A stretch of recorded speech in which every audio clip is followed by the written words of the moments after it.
A senior African Union official has said that China's experience in poverty reduction is welcomed in Africa.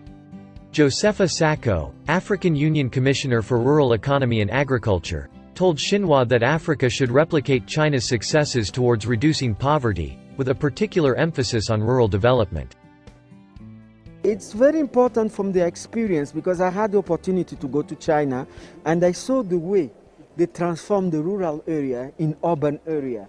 Very important. I went there, I saw, and I hope they will do the same for us. Because you know the youth today, they don't want to be on the remote areas.